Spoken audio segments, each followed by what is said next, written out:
Bueno, pues vamos a continuar entonces. Esta es la última clase y la idea es redondear lo que hemos visto y ver qué es lo que sucede con todo el formalismo que tenemos y cómo es que después, a lo largo del siglo XIX, este formalismo se va condensando en una forma más general que va a permitir después atacar problemas más complicados, pero sobre todo va a dar una visión más general de lo que se está hablando. ¿Okay? Entonces, recapitulando todo lo que hemos visto, habíamos partido de la idea de describir el movimiento de manera concreta y lo que hicimos a través de un marco de cuantificación y de certidumbre fue acotar la idea del movimiento a lo que se denomina el estado del sistema y que en la clase anterior discutimos acerca de este que como un modelo para pensar la física, cada área de la física va a tener un diferente estado del sistema y el estado del sistema lo que va a hacer es delimitar lo que se va a poder responder y lo que no. ¿Ok? Entonces, ¿qué se quiere responder? El movimiento, y este quedó expresado a través de la posición como función del tiempo en algún espacio particular, que es el espacio indiferenciado e infinito, y la inercia cuantificada a través del momento, que ya lo discutimos. ¿Ok? ¿Esto para qué? Para una partícula en el espacio, ¿no? Como lo hemos entendido. Una partícula con masa, ¿no? Es una, ya lo sabemos, ¿no? Parte de la definición que hicimos de partícula en este espacio infinito e indiferenciado. Entonces vimos la clase anterior que las reglas que imponíamos sobre esto, es decir, las leyes de Newton, nos daban una metodología para encontrar la posición y el momento para todo instante de tiempo. Y entonces, la respuesta del movimiento, o sea, ¿qué es el movimiento? Quedó acotado en este contexto a la trayectoria como función del tiempo y el momento como función del tiempo. ¿Está clarísimo? E hicimos algunos ejercicios donde hicimos la introducción de otras cantidades, otra cantidad como la energía, que nos hablaba de la capacidad de moverse. ¿Cierto? Bueno, entonces lo que vamos a hacer ahora es hablar de cómo es que esto se empieza a generalizar. Porque decíamos que esto corresponde al estado de una partícula, al estado mecánico de una partícula. ¿Ok? Entonces eso te va a sonar conocido, ¿no? El estado del sistema de una partícula es esto. Y ahora la pregunta es, ¿puedo yo visualizar el movimiento de una partícula en un espacio matemático que me permita identificar el estado del sistema para todo instante de tiempo? ¿Está clara la pregunta o no? Noten, en el espacio físico, que era lo que llamábamos este espacio, eran estas tres direcciones, ¿verdad? X, Y, Z. Un punto en este espacio estaba dado por el vector de posición y me ubicaba la posición de la partícula. Conforme evolucionaba en el tiempo, el vector de posición me daba la trayectoria. ¿Ok? Para poder ver el momento en este espacio, yo tendría que verlo como una flecha, que sería la velocidad, y multiplicarlo por la masa, ¿verdad? Y en cada instante de tiempo yo tendría una inercia diferente, ¿verdad? Dependiendo de las fuerzas con las cuales interactúa el objeto ahí, o como si estuviera moviendo. Ahora lo que yo quiero es ver el estado del sistema como un punto, una coordenada en un espacio general.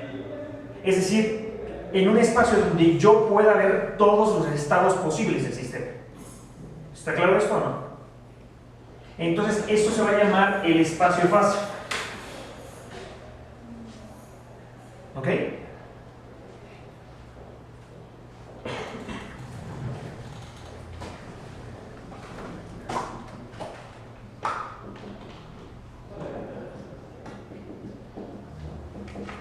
Entonces, ojo, porque esta parte es delicada. Vamos por partes, ¿no? Es cuando se empiezan a poner las cosas un poco locas. Entonces, voy a construir el espacio-fase como el espacio donde este objeto matemático, es decir, la posición y el momento, se puede ubicar. ¿Ok? Entonces vamos por partes. Si yo tenía una partícula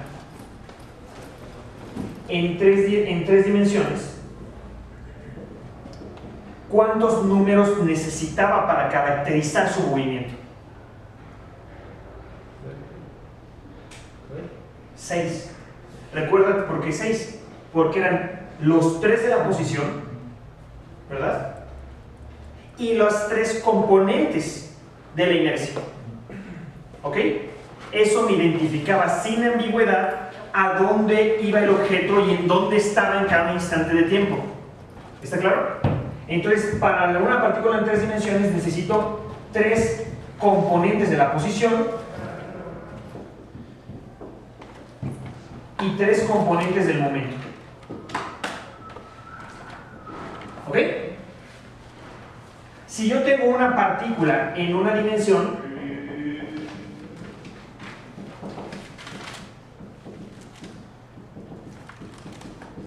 ¿cuántas variables necesito? 2 nada más. Una que me diga en qué parte de esa recta real se encuentra y qué inercia tiene. Entonces solo necesitaba una componente de la posición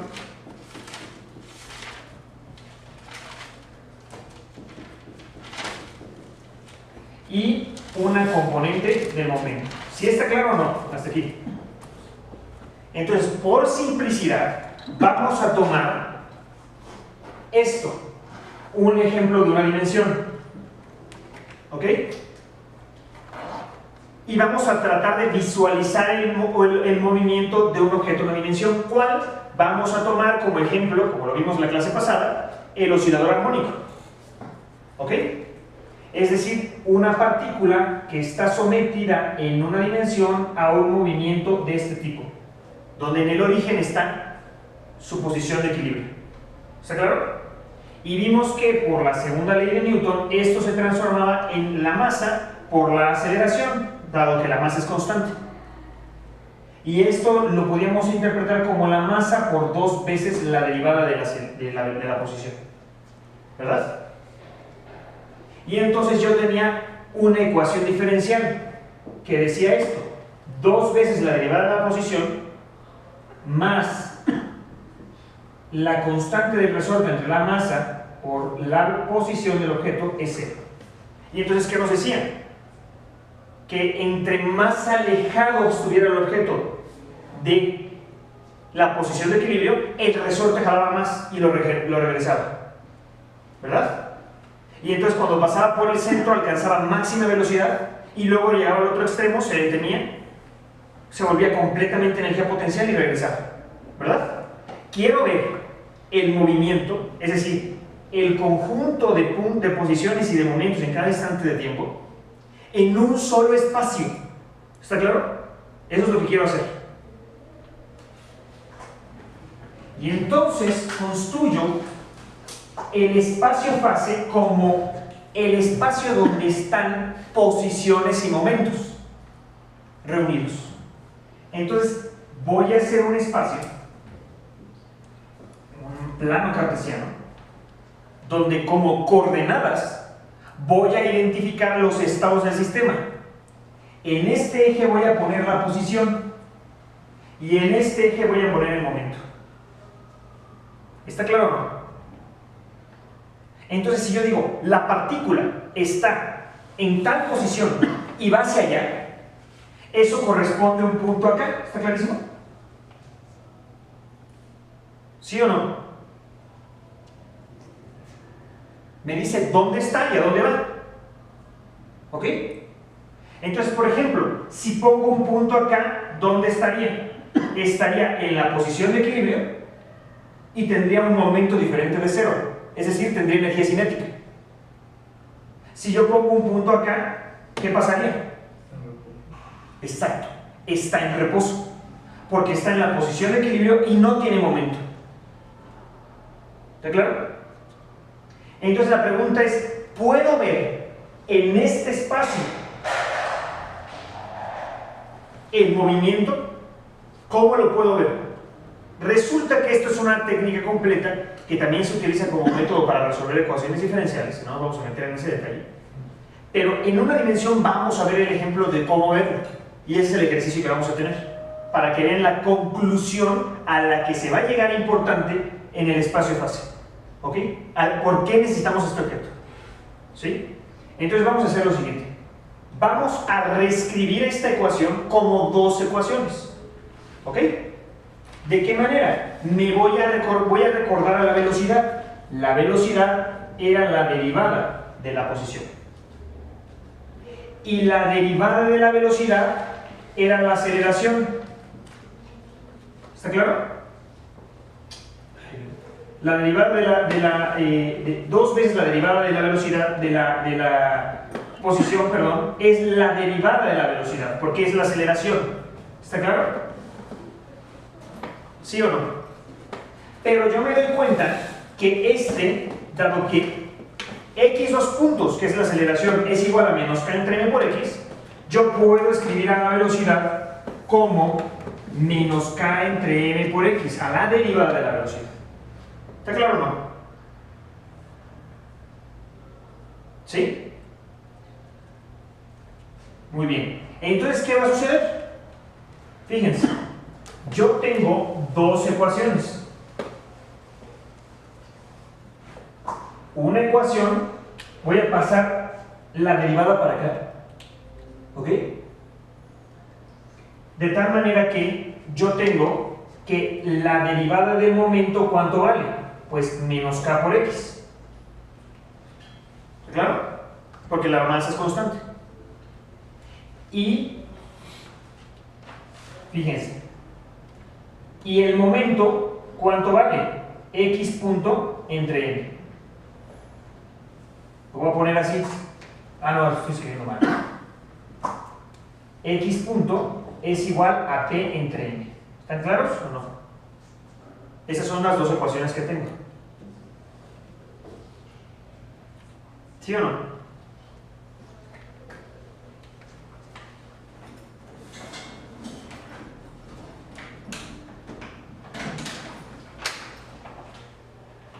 ¿Sí o no?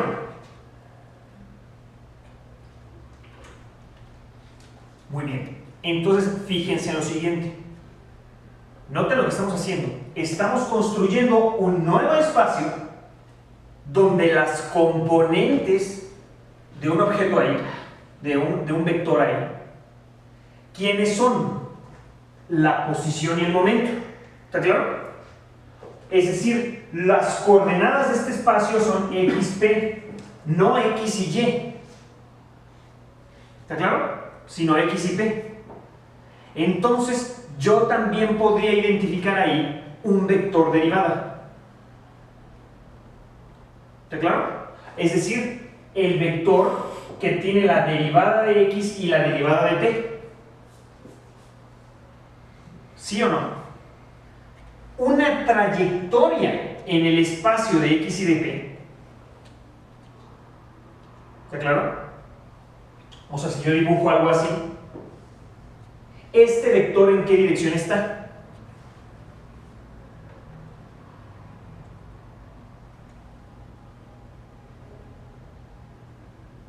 Entonces recuerden lo que ya vimos. Imagínense que p fuera y.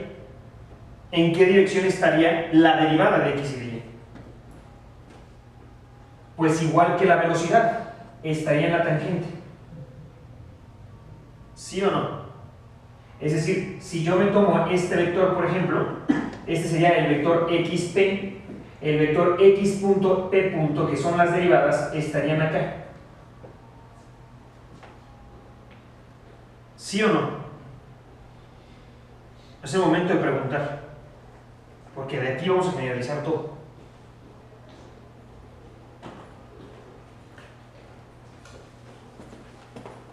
Yo me perdí un poco en el salto de las fórmulas de abajo con velocidad a las de arriba.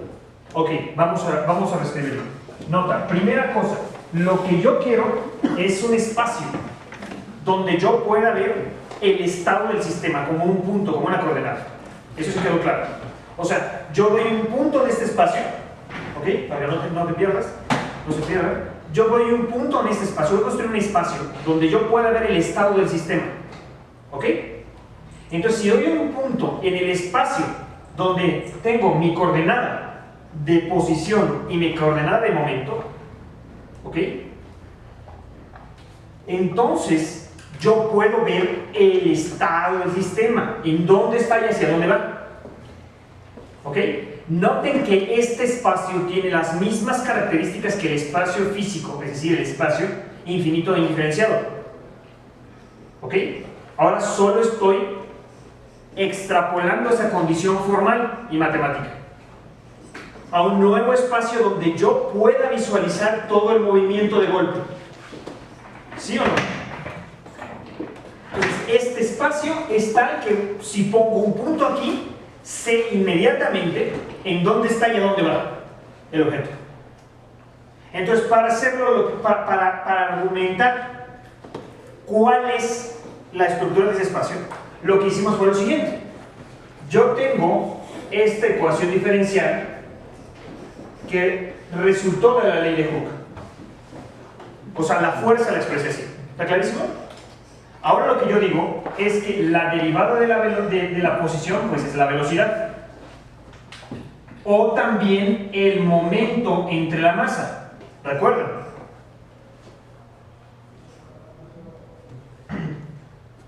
Por otro lado, la derivada de la velocidad, va a ser ¿quién? La derivada del momento entre la masa. Porque la masa está siendo considerada constante en este caso. Y esto va a ser igual ¿a quién? A la aceleración, ¿no?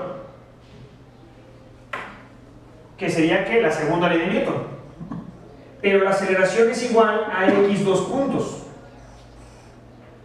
La segunda derivada de la posición. Entonces, la velocidad, ¿quién es? Pues la derivada de la velocidad es menos kmx. Fíjense, no dijimos nada más que lo que ya. Solo reescribimos todo. Y entonces me quedan estas dos ecuaciones. ¿Está clarísimo esto? ¿De dónde salieron?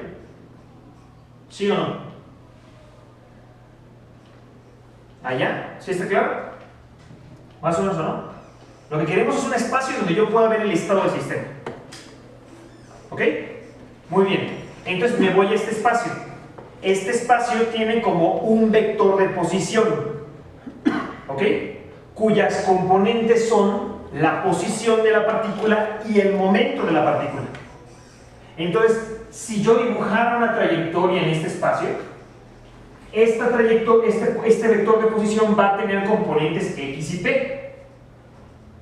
El vector tangente a la trayectoria en ese punto, ¿qué componentes va a tener? X punto y P punto. ¿Está claro o no?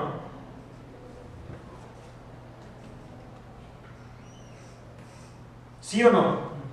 Es importante que tengan claro esto porque lo que sigue ya no se va a entender. Y va a ser un resultado muy fuerte.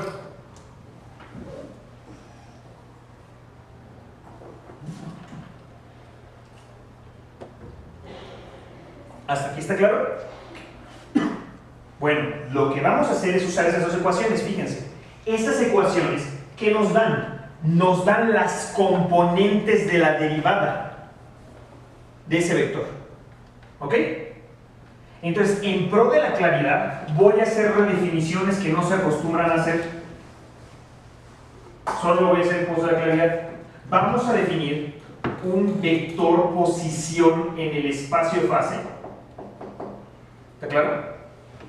Como un objeto que tiene como componentes la posición en dirección del eje de las posiciones más el momento en el eje de los momentos.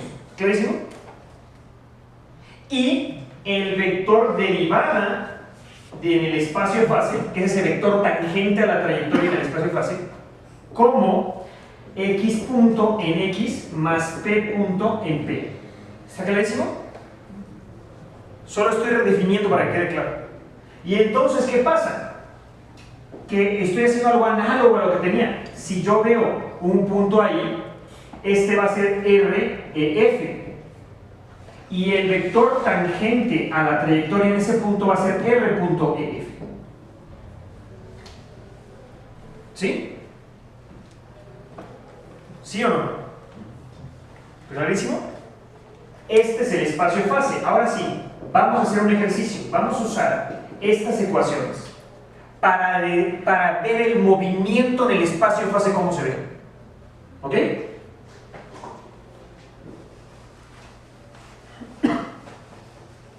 Entonces, este es un paso conceptual fuerte, porque me estoy desembarazando del espacio físico que yo tenía originalmente y me estoy pasando un espacio y afirmando la existencia de un espacio donde puedo ver el movimiento completo.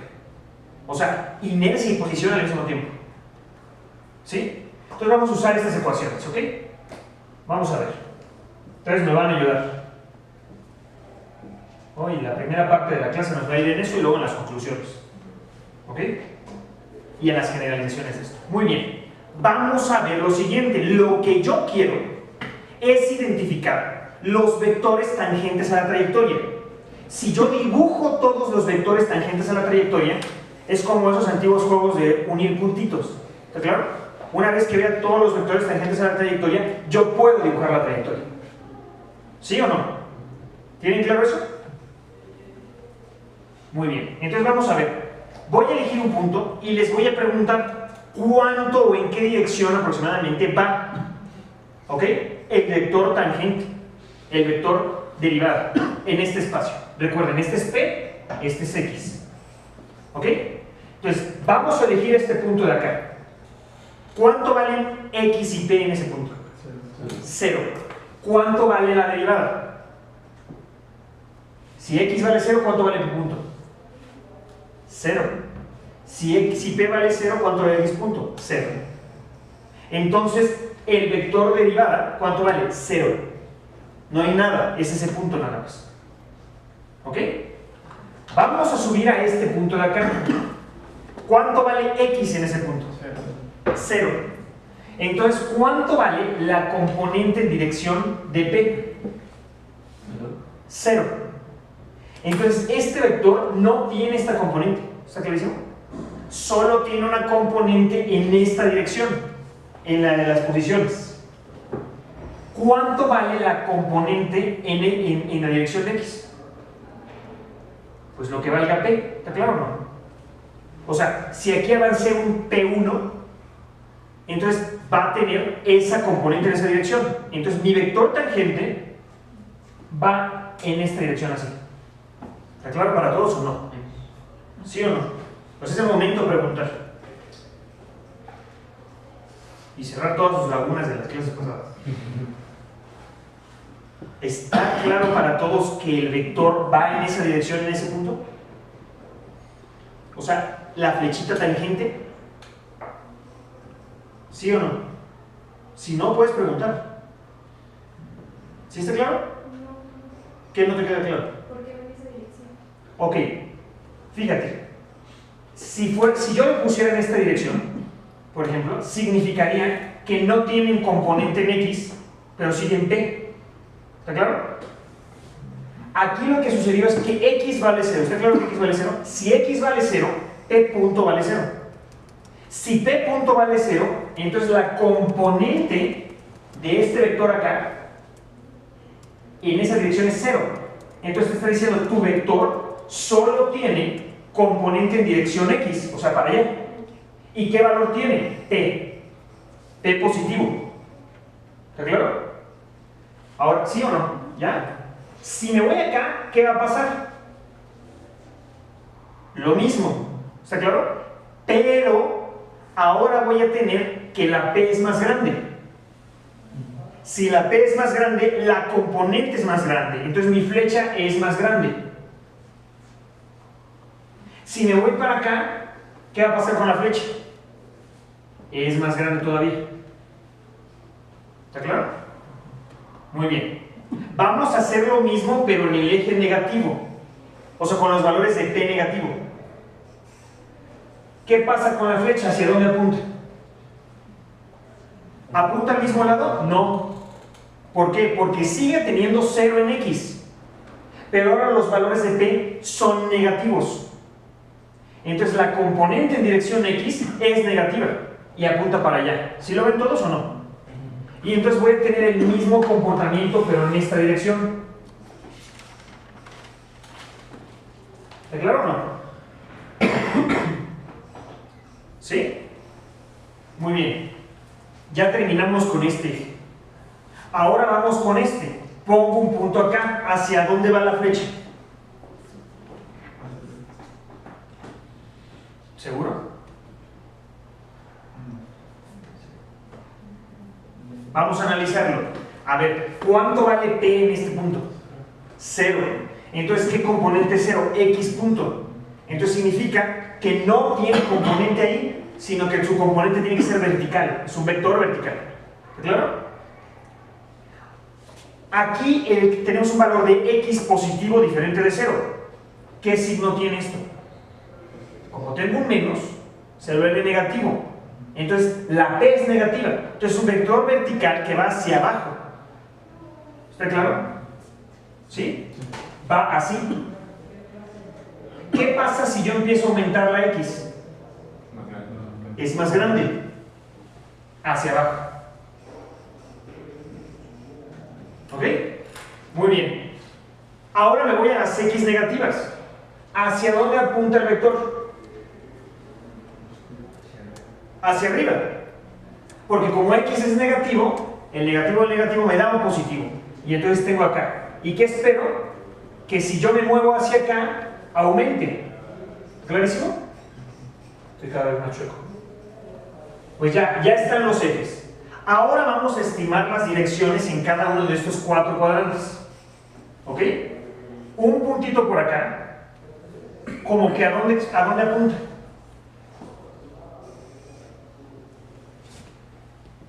Fíjense, tiene positiva P y positiva X. Entonces es una combinación de las dos. Debe tener tanto componente en P como componente en X. Su componente X es positiva. Eso significa que apunta hacia acá. Su componente en P es negativa. Entonces apunta hacia abajo. Entonces tengo un vector que hace esto. ¿Sí lo ven o no? ¿Sí allá? ¿Sí lo ven? ¿Cómo? A ver, este vector tiene un valor, este punto, tiene un valor X y P. El valor de X y de P son positivos. Entonces, como P es positiva, tiene una componente en X positiva. Entonces tiene que apuntar hacia acá. Como tiene una componente en X positiva, su valor de P es negativa por este signo. Entonces tiene que apuntar hacia abajo. Entonces la combinación de izquierda abajo me da un vector que va así. ¿Sí? ¿Está claro? ¿Sí o no? ¿Qué va a pasar con todos los vectores acá? Algo similar. ¿Qué pasa con un vector acá? ¿Hacia dónde apunta? ¿Hacia abajo? ¿O hacia dónde? A ver, yo les digo, ¿apunta hacia acá? ¿Hacia acá? ¿Hacia acá? ¿Sí lo ven? Apunta hacia acá, ¿por qué? Porque su X es positiva. Como su X es positiva, P punto es negativo. Entonces apunta hacia abajo en la vertical. ¿Ok? Pero ahora la P es negativa. Y como la P es negativa, ahora tiene que apuntar hacia allá. Entonces tengo un vector que hace esto. ¿Sí o no? Ahora me voy a un punto acá. ¿Hacia dónde apunta? Hacia arriba, ¿no? La vertical va hacia arriba. Su P es negativa, entonces la X va hacia allá, apuntando hacia los negativos. Entonces un vector que hace esto. ¿Sí o no? Y acá un punto que hace. ¿A dónde apunta? Exactamente. Hacia acá. ¿Sí o no? ¿Lo ven todos? ¿Sí? Bueno, tengo entonces que así puedo asignar puntitos en todo ese espacio. Ahora déjenme borrar este lado para dibujar lo que típicamente serían las flechas en el espacio. O sea, estas mismas flechas, pero uniendo los puntitos. ¿Ok? Entonces, imagínense que se ponen en un punto acá. Van a tener su flecha así. Ponen un punto acá, la flecha va a ir acá. Ponen un punto por acá, la flecha va a ir bajando. Ponen otro punto acá, la flecha va a bajar. Aquí hace esto. Ponen otro puntito por acá, la flecha va para acá. Otro punto acá, la flecha va para acá. Y se va volviendo vertical hasta que llega a la vertical, que es este. Digo, a la horizontal. ¿Está claro o no? Voy a poner otro puntito por acá y hace esto. Otro puntito por acá, hace esto. Otro puntito por acá, hace esto. Y así hasta que tengo esto. ¿No? Bien vertical. No, lo que pasa es que yo estoy chueco, ¿no? Pero aquí bien vertical. Y luego, también acá, otro punto y otro punto. ¿Ok? ¿Está claro o no? ¿Cuál es la trayectoria? No, elíptica. En general. ¿Sí lo ven o no? Si yo uno todos los puntitos, va a resultar que mi trayectoria es una elipse. Entonces, la trayectoria en el espacio-fase del resorte, de una masa agarrada a un resorte, es una elipse. ¿Ok? Vamos a interpretar esto. Fíjense. ¿Recuerdan el diagrama anterior que teníamos en términos de la energía? Lo que yo decía era cómo era el potencial, la energía potencial del oscilador armónico. Pues era un kx cuadrada entre 2, que ya habíamos visto que era una parábola. Y entonces yo dibujaba mi potencial y este era una parábola en el origen, ¿verdad? Y la energía yo la ponía acá, ¿recuerdan? Y yo decía, ah, mira, este es el punto de equilibrio. Cuando llega a este punto, a esta x máxima, y aquí tengo menos x máxima, ¿qué pasaba? Aquí era máxima la energía potencial, ¿verdad? Era cuando el resorte llegaba a su máximo valor. Luego se empezaba a transformar en energía cinética, que era movimiento. Iba avanzando, disminuía el potencial, aumentaba el movimiento, hasta que el movimiento se hacía máximo en el origen, y luego se iba al otro lado y se frenaba y regresaba. Y ese es el resorte, ¿verdad?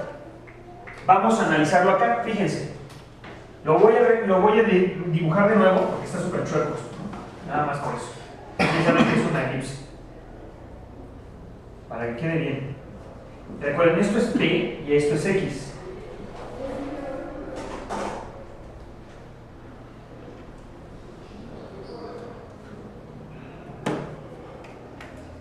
No, estoy súper chueco. Hoy me levanté con 2 pies izquierdos al vuelo. A ver, ¿hay alguna duda? ¿O no? ¿Sí está quedando claro?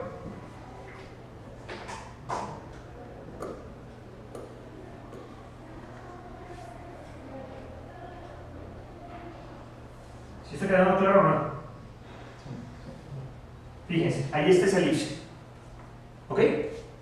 Entonces vamos a analizar el movimiento desde aquí. ¿Ok? Fíjense. Cuando la posición es 0, o sea, cuando está en el equilibrio, ¿cuál es el momento? Máximo. La inercia es máxima. ¿Y en qué dirección apunta la trayectoria? La trayectoria se mueve hacia acá. Vimos las flechitas, nos indicaban la dirección. Entonces, ¿qué sucede? Momento máximo. Empiezo a aumentar la posición respecto al origen. ¿Qué le va pasando al momento? Va disminuyendo la inercia, va disminuyendo la energía cinética hasta que llego a este punto. ¿Cuánto vale? 0. Y la curva me dice a dónde me muevo. Lo que tiene que pasar es que el objeto empiece a disminuir su posición aumentando su velocidad hasta que llega otra vez al valor máximo de velocidad, pero en el sentido contrario. Y después, ¿qué hace? Se acerca al punto este, disminuye su energía cinética, aumenta la potencial y tiene que volver a hacerlo. ¿Y qué tengo? Un movimiento eterno. Entonces, esta imagen es la imagen de todo el movimiento para todo instante de tiempo. Pasado, presente y futuro están acá. Ya. Si me preguntan, oye, ¿cuál es el movimiento de una masa agarrada a un resorte? Aquí está la respuesta. En este espacio puedo ver pasado, presente y futuro, ¿está claro? Todo lo que va a cualquier lugar a la que se va a mover y cualquier momento que pueda tener está aquí. ¿Sí? ¿Qué pasa si, por ejemplo, a mí se me ocurre aumentar la energía? ¿Recuerdan? Aumentar la energía es lograr que el objeto llegue a una posición más lejana. Le doy más inercia también. ¿Está claro? Entonces agarro mi objeto y lo jalo más. Entonces llega más lejos y tiene más velocidad cuando lo suelto. Va a alcanzar mayores velocidades en el centro. ¿Sí? Esa es la idea. ¿Cómo se vería en este espacio? La elipse tendría que crecer. Exacto.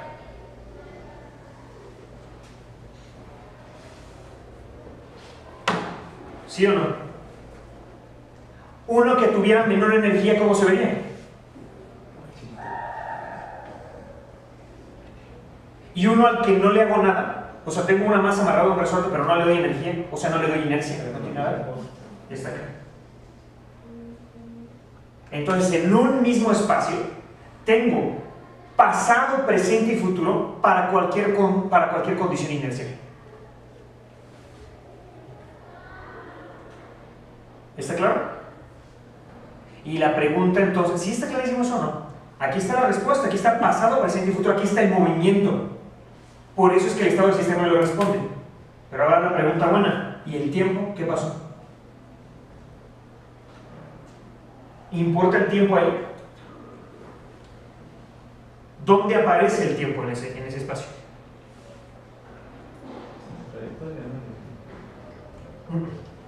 En ese espacio, ¿dónde está el tiempo?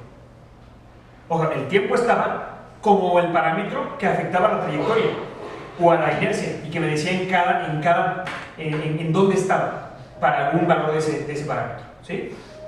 ¿El tiempo como parámetro está ahí o no? O sea, ¿importa? ¿Dónde está? ¿Qué pasó con el tiempo?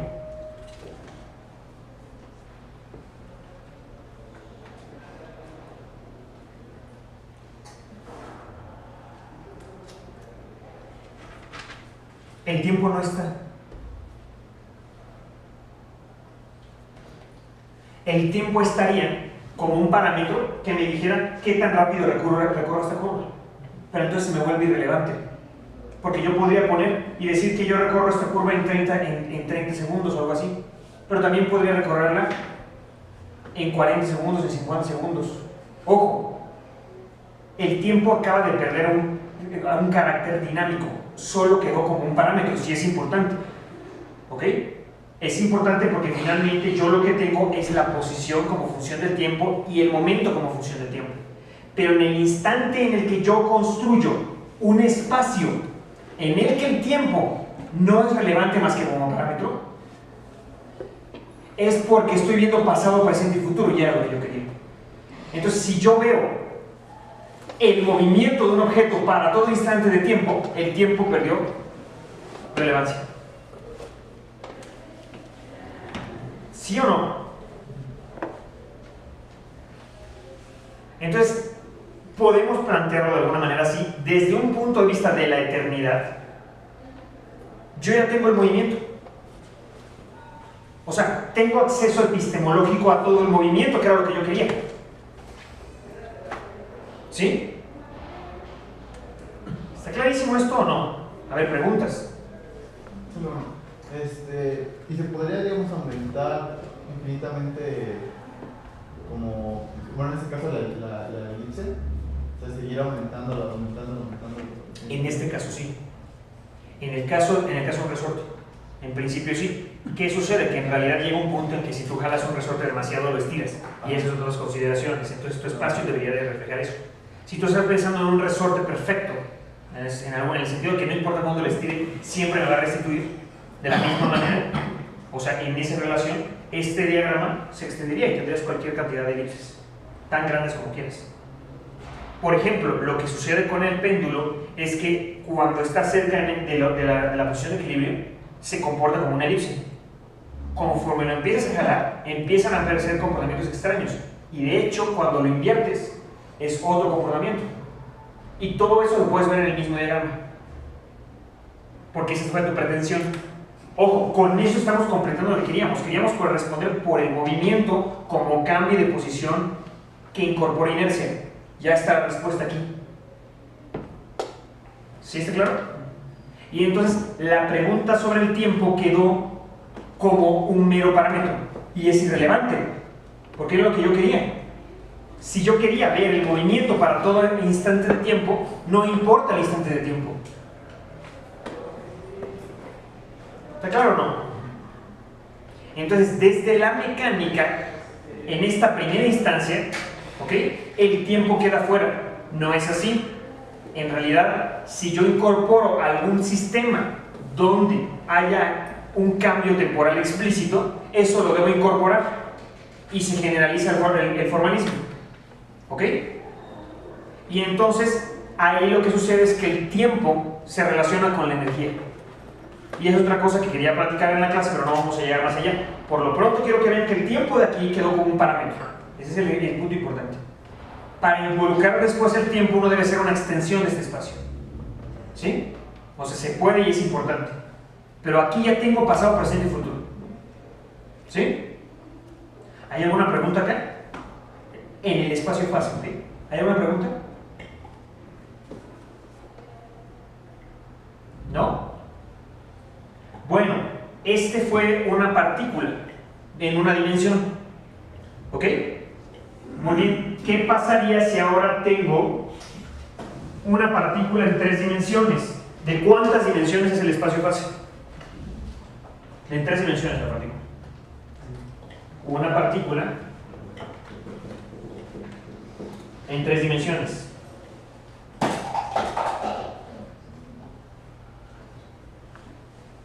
¿De cuántas dimensiones es?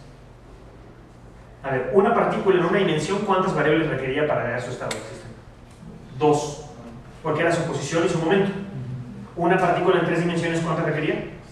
6, porque eran las 3 componentes de la posición y las 3 componentes del momento. Entonces, para una partícula en 3 dimensiones, el espacio de fase es un espacio de 6 dimensiones.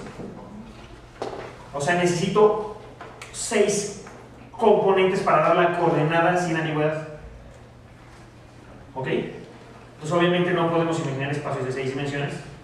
No, imaginar sí, ¿no? No en el pizarrón, pero lo pueden pensar así, ¿no? O sea, tengo un espacio X, Y, Z, y al mismo tiempo le pongo PZ, PX y PY. ¿Está claro? Lo estoy dibujando así. O sea, todos esos. Si yo doy un punto en este espacio, ¿qué doy? El estado del sistema.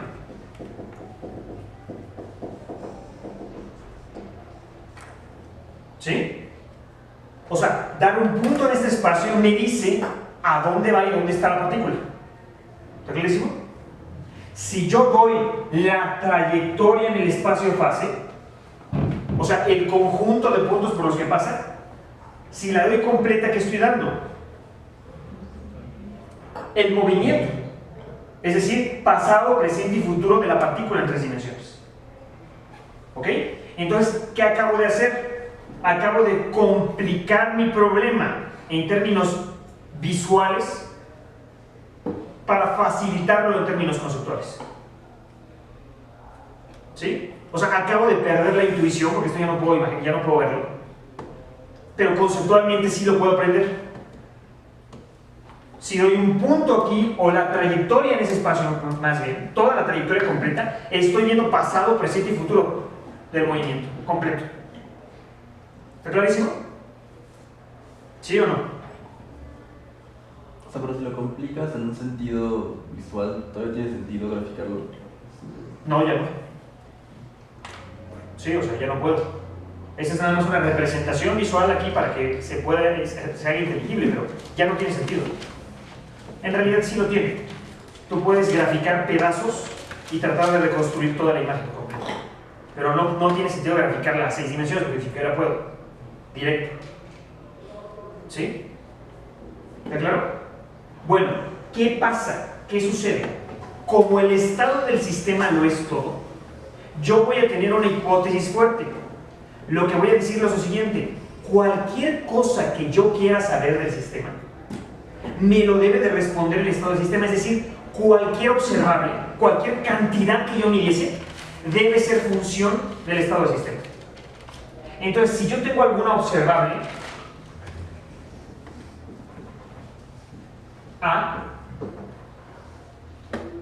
A debe ser forzosamente función de P y de Q.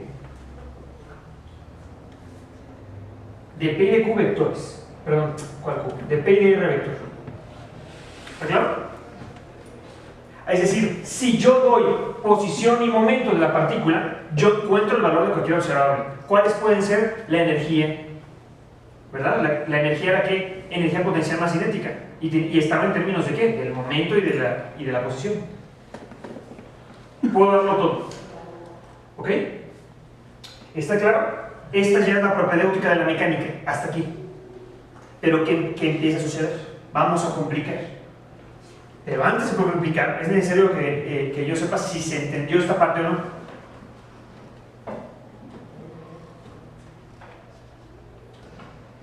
¿Sí o no? Ok. Entonces vamos a complicarlo.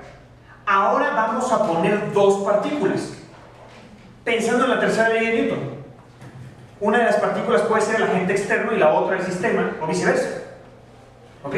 Dos bolas de billar, por ejemplo. O la Tierra y la Luna. Son dos partículas que interactúan entre sí. Muy bien. Si ahora tengo dos partículas en tres dimensiones, ¿cuántas variables necesito para describir el estado del sistema? Para una necesitaba 6. Para dos, 12. Entonces, fíjense, si quiero describir el comportamiento de dos partículas, ¿ok? Debo de dar el estado del sistema de cada partícula, ¿no? Y pecando, ¿no?, de exagerado, no vamos a exagerar, tendría que dar ¿qué? La posición en X de la primera, la posición en X de la segunda, la posición en Y de la primera, la posición en Y de la segunda, la posición en Z de la primera, la posición en Z de la segunda, el momento en X de la primera, el momento en X de la segunda, el momento en Y de la primera, el momento en Y de la segunda, el momento en Z de la primera, el momento en Z de la segunda. Serían los 12. Si doy 12, esos 12 números para todo instante de tiempo, o en el espacio y fase más bien, yo tendría pasado, presente y futuro del movimiento de esas dos partículas. ¿Está claro?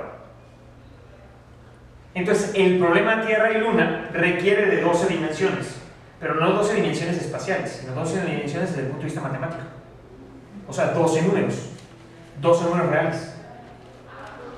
¿Sí? Y yo tendría que medir esos 12 números. Eso es lo que me está diciendo la mecánica. Si tú mides esos 12 números, cualquier observable del sistema va a ser función de esas posiciones en ese momento. O sea, una A tiene que ser función, cualquier observable, cualquier cantidad de que yo quiera medir, debe ser función de P1, P2, R1, R2. ¿Sí o no? ¿Está claro? ¿Los demás? Segurísimos. Bueno, pues vamos a enloquecer. Ahora yo tengo, ¿cuántos planetas hay en el sistema solar? No olviden a Plutón, ¿no?, para no tener su problema. 8, ¿no? Y luego el Sol, 9. Y la Luna, 10. ¿No? Pero vamos a seguir la tradición y quedemos con 7, ¿no? Entonces, tengo 7 objetos. Sol, Luna, Tierra, ¿no?, Mercurio, Venus, bla, bla, bla, bla, ¿no?, para hacer astrología.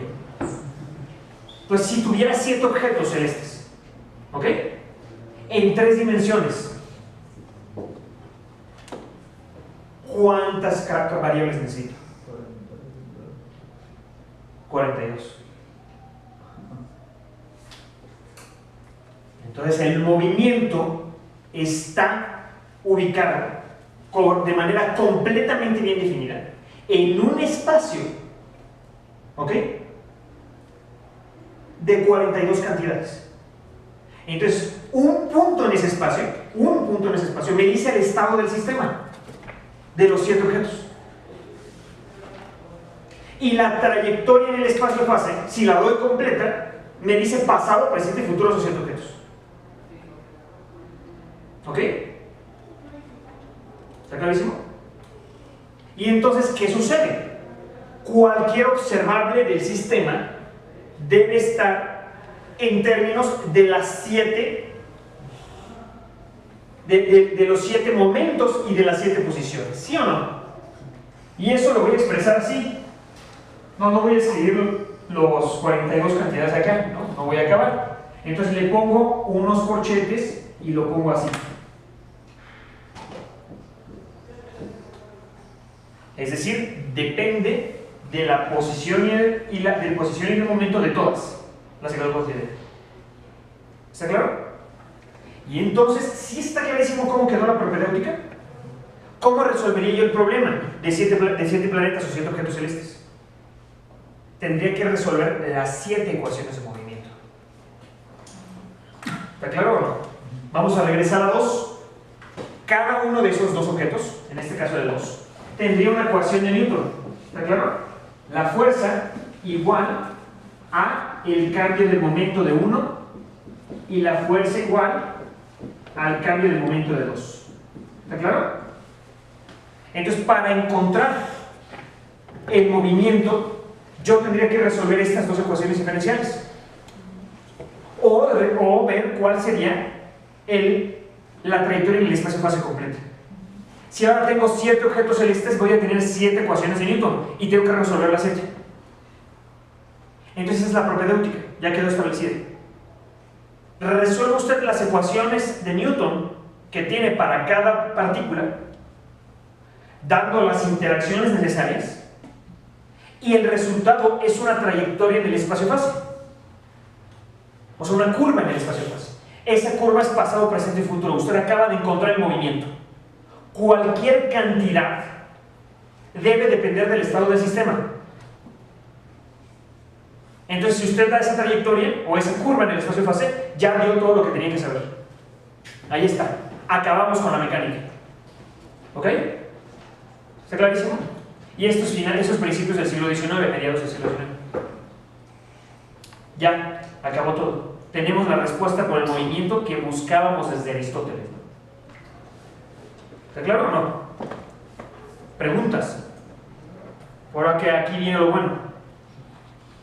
Bueno, pero justamente es como dicen, ¿no? De que es como antes de la modernidad, porque supongo yo que ya actualmente, bueno, la modernidad en general. Esto es de la modernidad. Bueno, pero me refiero a que se meten ya más valores, ¿no? Lo que hace otras cosas que influyen en ese estado del sistema, que hacen que pueda alterarse, ¿no? No, vamos para allá. Ahorita voy a hacer ese paso. O sea, lo que sería el paso del siglo XIX para acá. ¿Ok? O sea, ojo, esto es moderno. Es moderno desde el momento en que creaste un espacio infinito y diferencial. ¿Ok? Entonces, ¿cuál es el elemento? ¿Cuál es el paso? Fíjense. Lo que acabo de decir es que si yo puedo ver el pasado, el presente y el futuro del movimiento de una partícula, o sea, puedo ver movimiento de manera completa, yo soy como un Dios que puede ver desde el punto de la eternidad todo el movimiento. Entonces el movimiento está determinado.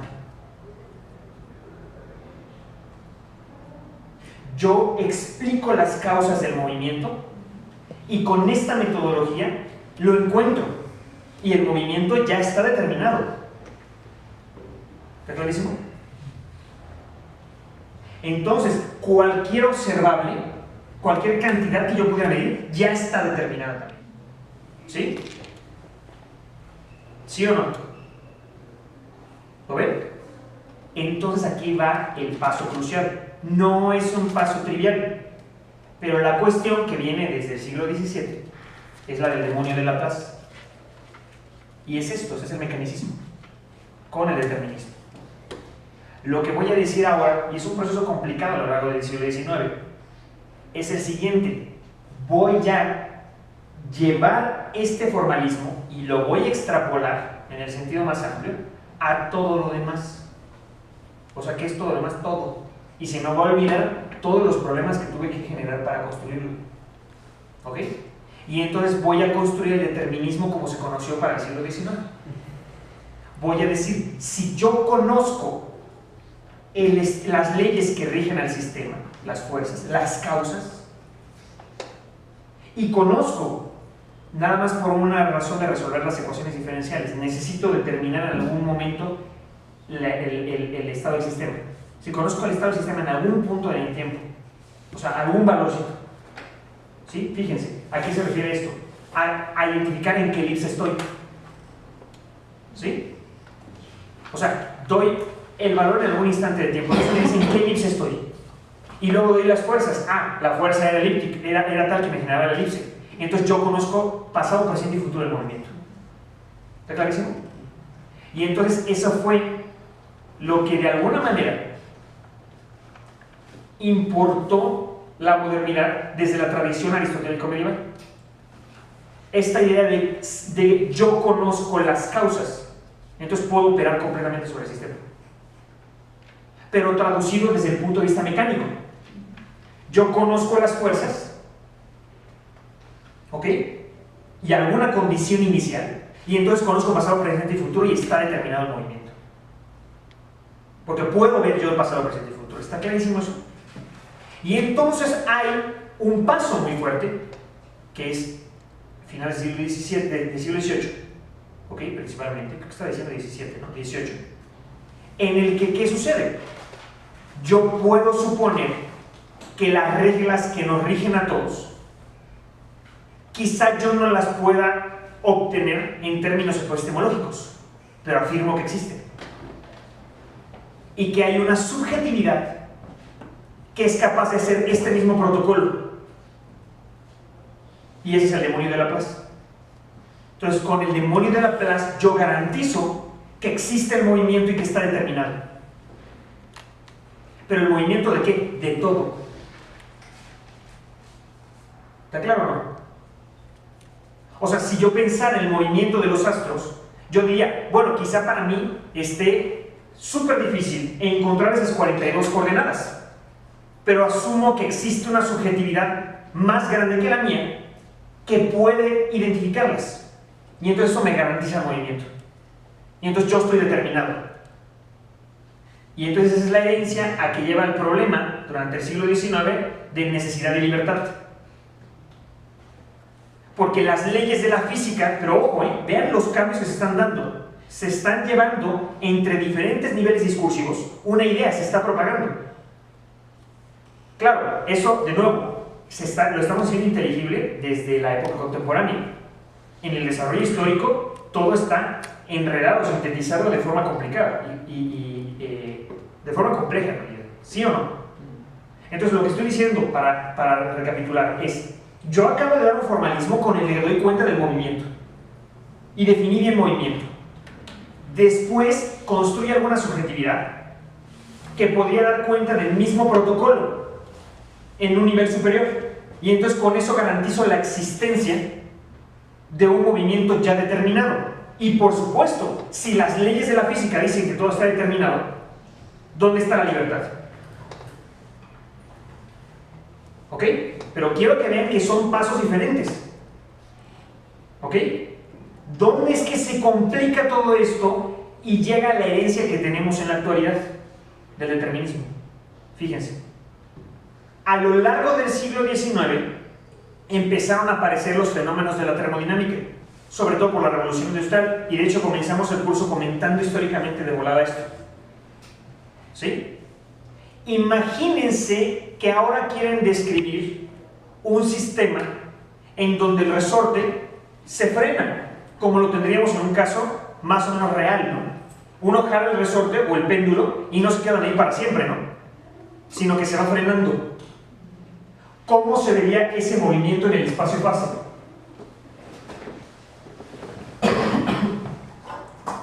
Como una espiral. Exactamente. Claro, yo empezaría en alguna posición por acá, jalo el resorte para allá.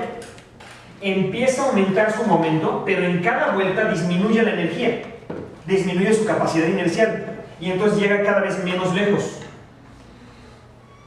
¿Hasta que qué? Hasta que llega a arriba. Entonces la mecánica empieza a tener que dar cuenta de fenómenos disipativos, o sea, pérdidas energéticas, pérdidas de capacidad. Y lo que afirman entonces es la conservación de la energía. La capacidad se podrá perder mecánicamente, pero se debe transformar a otro lado.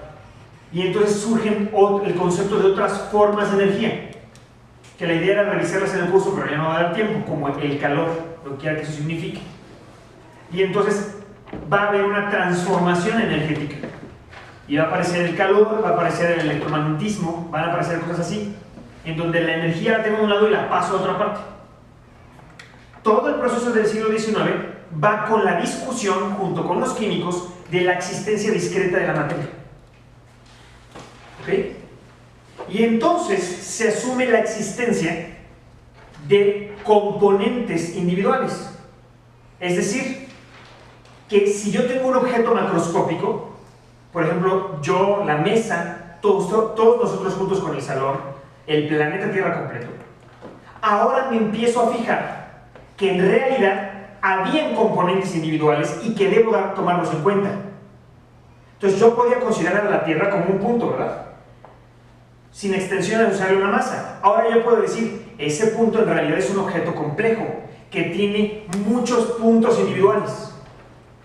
Y entonces yo puedo usar este mismo tratamiento.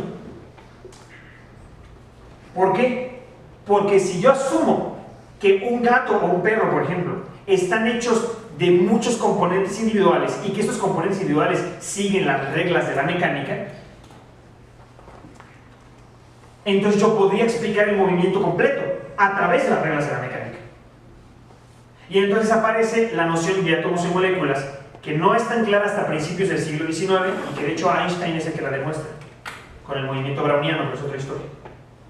Lo importante es lo siguiente: ese es el paso en el que yo empiezo a considerar, o sea, a través hacia el siglo XX, en el que yo empiezo a considerar que un objeto complicado macroscópico lo puedo reducir a una partícula. O sea, yo me podría reducir a una partícula, pero también para dar cuenta de todos los fenómenos internos que descarté en el momento de considerar una partícula, puedo pensar que yo estoy hecho de muchas partículas. Y ahí es donde nace la identificación de que átomos y moléculas son partículas. Y que yo soy un objeto hecho de átomos y moléculas, de partículas. ¿Ok? Hay una historia larga detrás de eso. Lo importante es lo siguiente. Ojo, yo puedo usar el mismo formalismo. ¿Y ahora qué hago? ¿Cuántas partículas tiene más o menos una persona? O sea, ¿cuántos átomos y moléculas?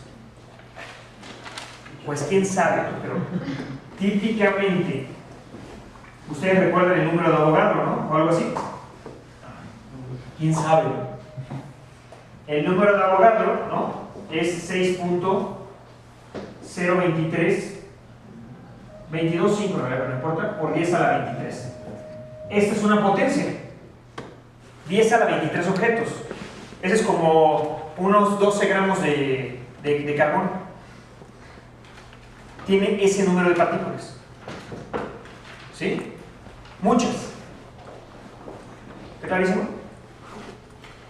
O sea, no son 100, no son 1.000.000. 1.000.000, ¿cuánto es? 10 a la 6. ¿No? ¿Cuántas personas han visto reunidas alguna vez? Quizá 1.000.000, ¿no? Puede ser alguna foto o algo así, 10 millones. 10 a la 23 supera eso por mucho. ¿Qué diría la mecánica? Fíjense. La mecánica diría, bueno, no importa cuántas sean. ¿Cuántas partículas tengo? Vamos a decir que n partículas, que es de este orden. ¿Cuántas variables necesito para describirlo? Cada partícula, ¿cuántas necesita? Cada partícula necesita 6, ¿verdad? 3 posiciones y 3 momentos. Entonces, ¿cuántas partículas necesito? 6 por n.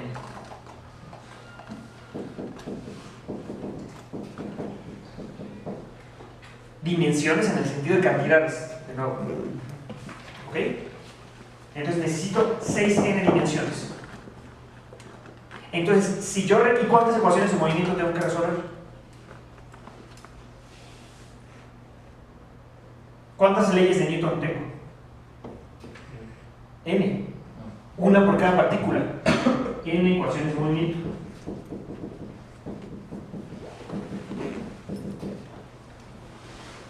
¿Y qué dice la mecánica? Cualquier observable, la que sea, debe ser función de todas.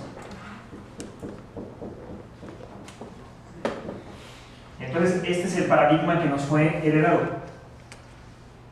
Si yo resuelvo todas las ecuaciones de movimiento con una condición inicial, entonces puedo dar cuenta de la trayectoria en el espacio-fase, la curva en el espacio-fase, es decir, pasado, presente y futuro del movimiento de todas las partículas.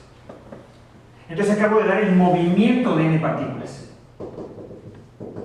que bien puede ser esta cantidad, y ya estaría describiendo ¿qué? El movimiento de todas las partículas en un plátano. ¿Ok? Y además, que asumo que todas las observables, todas las cantidades son funciones de eso, del estado de movimiento. Entonces, ¿cuál es la conclusión? Cualquier cantidad asociada al plátano debe estar explicada por el movimiento de todas las partículas que los constituyen. ¿Qué es eso? Reduccionismo.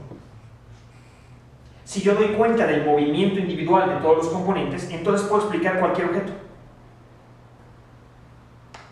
Y entonces ese es el paradigma que le damos. Un mecanicista, reduccionista y determinista. Y entonces, ¿qué pasa? ¿Por qué el plátano es amarillo? Ah, esto debe respondernos. Y entonces los fenómenos electromagnéticos van a ganar su propia categoría como objetos propios. ¿Está claro? Heredando el mismo formalismo. ¿Sí? Eso es lo que pasa en electro. En cuántica es más grueso el asunto. En cuántica va a redefinirse esto, posición y momento. ¿Sí? Entonces, más preguntas desde esta parte. Bueno, vamos a comentar eso rápidamente lo que va a suceder. ¿Ok? Lo que vamos a tener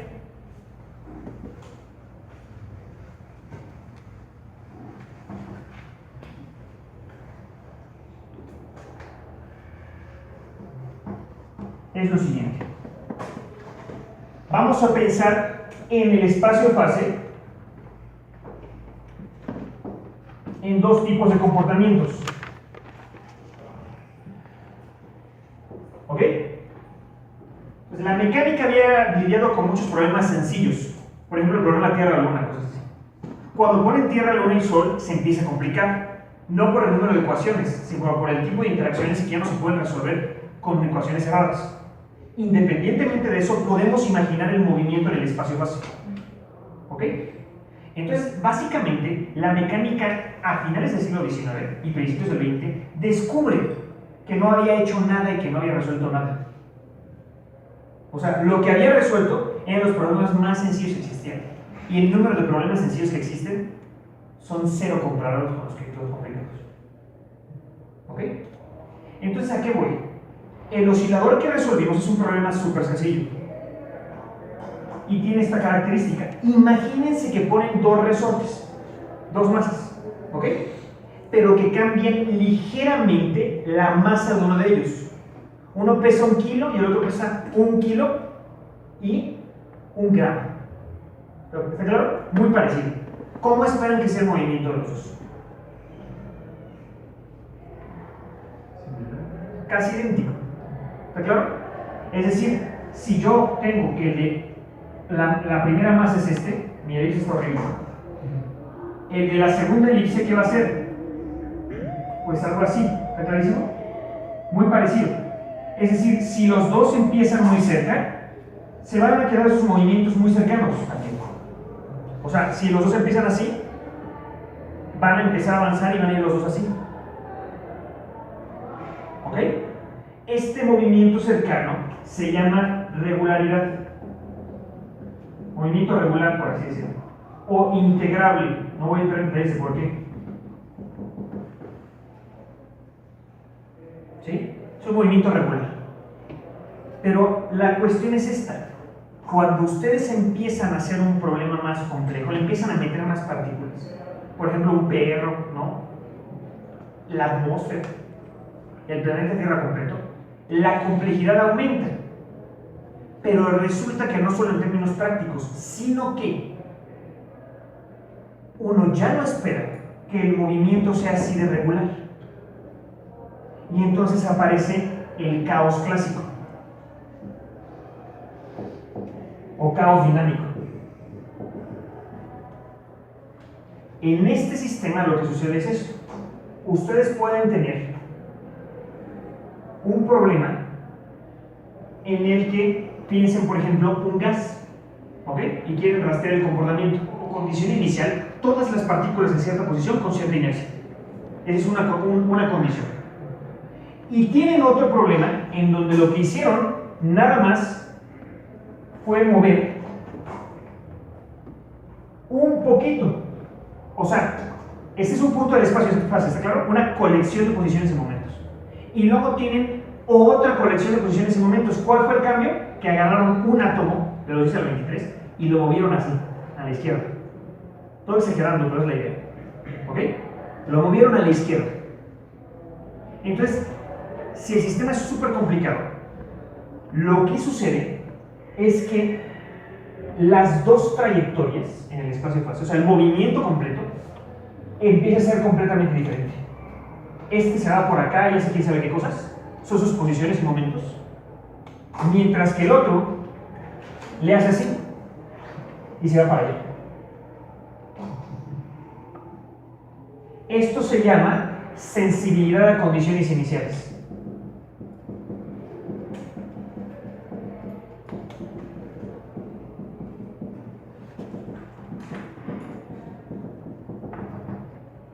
¿Ok? Y es lo que ustedes conocen como efecto mariposa. Pero ojo, no se vayan con la finta de las películas, ¿no? Del efecto mariposa, ¿no? Lo que dice el efecto mariposa es que hay sensibilidad a condiciones iniciales, es decir, que un pequeño cambio puede generar que las dos trayectorias que uno pensaría que macroscópicamente son iguales hagan lo que quieran. Eso significa que si yo tengo una mariposa volando por acá, si la mariposa decide aletear a un otro lado, puede que el cambio aquí sea completamente diferente. Sin embargo, no se vayan en la finta, no significa que si una mariposa aquí decidió volar 15 centímetros a la izquierda, en Japón va a haber un huracán y si hubiera volado 15 centímetros a la derecha, ¿no? Habría una sequía en Sudáfrica, ¿no? ¿Por qué? Porque hay otras leyes macroscópicas que rigen y hay un límite de interacción, ¿ok? O sea, si yo muevo el aire acá, el aire acá, difícilmente voy a afectar lo que está pasando en Japón, ¿ok? Se va a atenuar, se va a disipar mi interacción, mi capacidad energética se va a disipar y entonces no voy a llegar hasta allá. Sin embargo, la idea es esta. La idea es que si yo tengo, hay algunos fenómenos como la atmósfera, en donde debido a esto se me impone un límite epistemológico. ¿Cuál es? Que esta diferencia entre condiciones iniciales cae normalmente por debajo de la sensibilidad que yo tengo en los instrumentos de medición. ¿Está claro lo que acabo de decir? O sea, yo no tengo capacidad de resolver, de la sensibilidad de resolución, yo no tengo capacidad de resolver entre estas dos condiciones iniciales a la vida real. Por lo que acabo de decir, tengo un montón de átomos y moléculas y una condición inicial es esa configuración, la otra es un átomo que moví unos milímetros a la izquierda. Yo no puedo reconocer esa diferencia. ¿Está clarísimo? Entonces me sucede que como yo no puedo resolver entre esos dos, si yo estuviera en la trayectoria roja, yo me podría equivocar y darle al azul. Y entonces mi predicción de pasado, presente y futuro sería el azul, no la roja, que es la correcta. Y la azul y la roja podrían no tener nada que ver. Entonces hay dos niveles aquí de descripción. ¿Ok? En uno como ese es el planteamiento típico, en el que yo digo, yo sé que existe el movimiento pasado, presente y futuro, está determinado, es necesario, y yo puedo accederlo. ¿Está claro? Yo podría resolver las ecuaciones, determinar condiciones iniciales, y yo saber pasado, presente y futuro. Yo soy el demonio de Laplace. Aquí yo sé que existe el movimiento y está determinado asumiendo que hay un demonio de Laplace que lo pudiera ver. Pero yo no tengo acceso epistemológico por mis propias herramientas de cuantificación.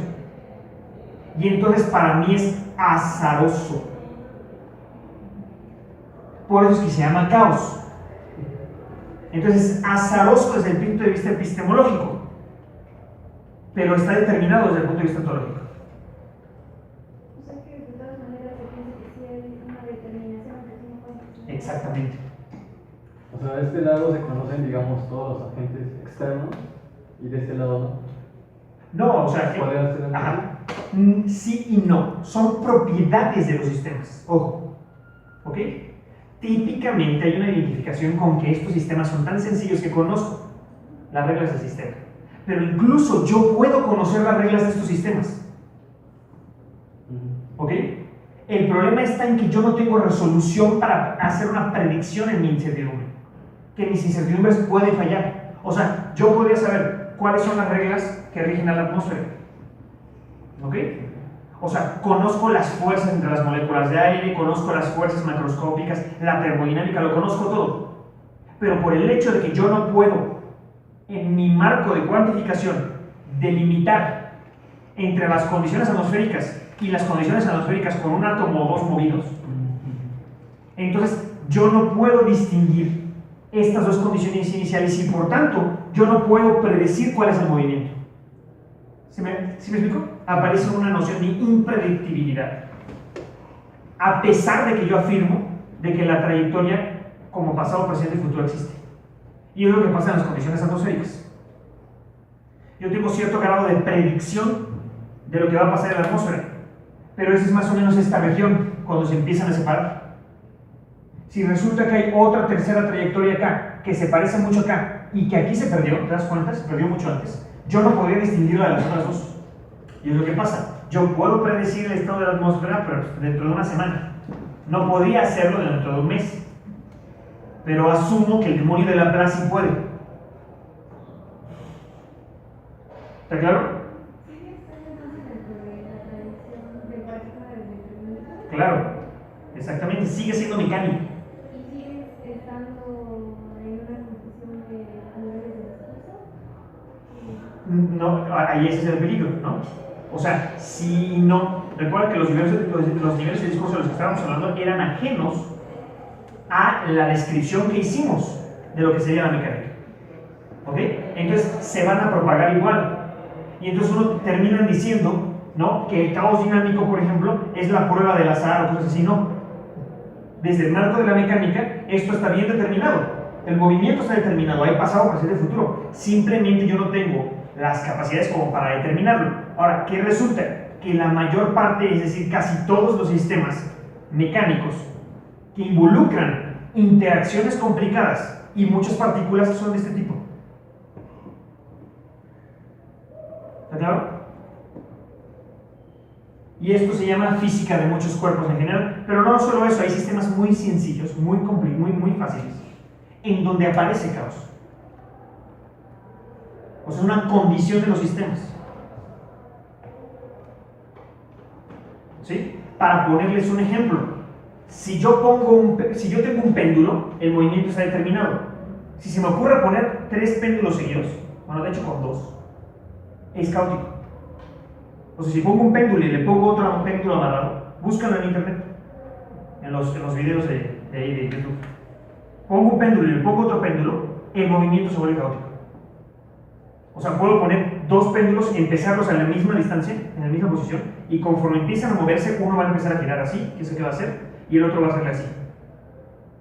Entonces ya no tengo predictibilidad porque esa pequeña diferencia existe, en principio yo la propongo desde el punto de vista de cuantificación, pero no la puedo resolver. ¿Está claro? Y entonces, ¿cuál es el problema? Que si yo estoy en alguna parte del movimiento acá, me es muy difícil saber de dónde vino también. Entonces perdí de alguna manera la información desde el punto de vista epistemológico del pasado y del futuro, aunque sé que está ahí. ¿Sí? Entonces esto nos va a llevar a otras áreas de la física y otras áreas de la ciencia donde van a colindar. Y entonces, ¿qué sucede? Los sistemas biológicos son sistemas de muchas partículas. Entonces uno tiende a pensar que tienen estas características. Si yo propago y digo, mi mecánica la voy a aplicar a los sistemas sociales, por ejemplo, voy a pensar que cada persona como componente individual es una partícula que tiene un estado del sistema.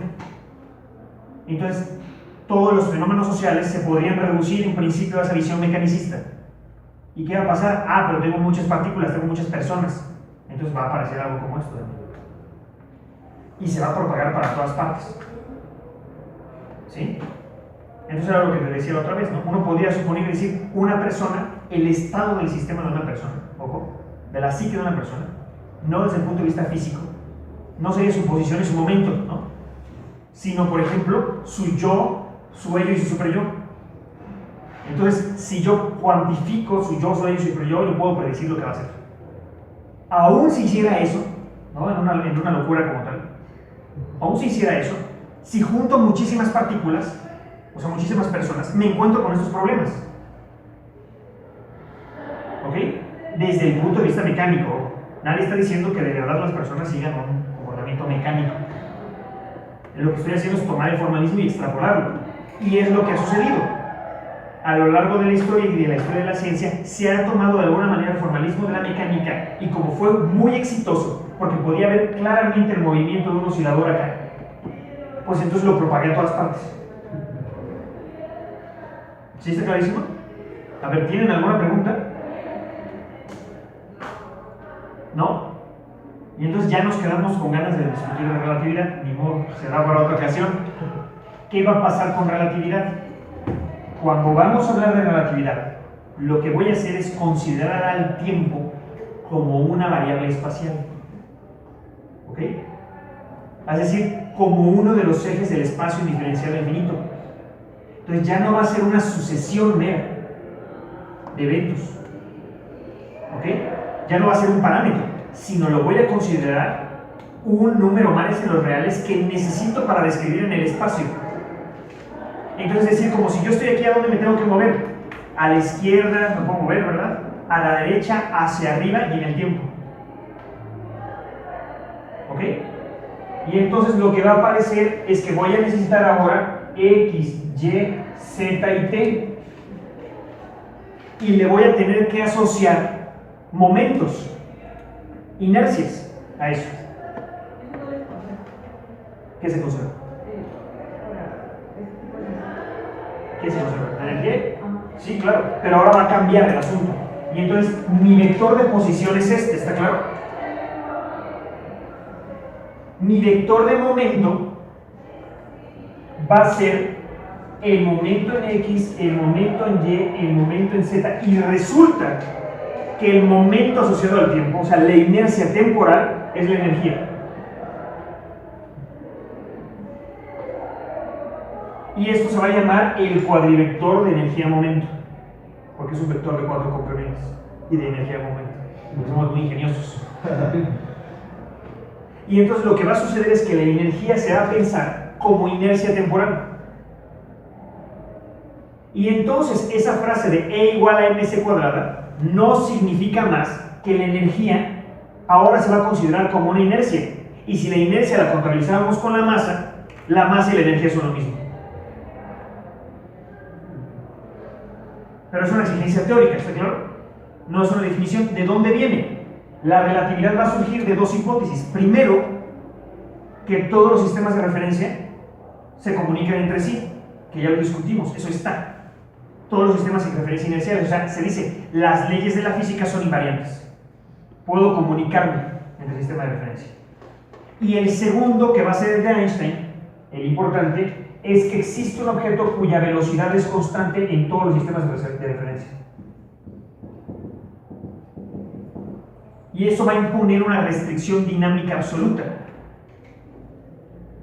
O sea, si ya dije que algo es constante sin importar el sistema de referencia, ya definí un absoluto. Pero no es un absoluto espacial, sino es un absoluto dinámico. Y entonces lo que va a suceder es esto. ¿Por qué es que el tiempo aparece como una cantidad espacial? Por la sencilla razón de que si la velocidad de la luz, que se determina como c, es constante, ¿y esto qué era? Cambio de espacio entre cambio de tiempo. Entonces, como es constante en todos los sistemas de referencia, no importa lo que yo haga, siempre se va a conservar esta relación.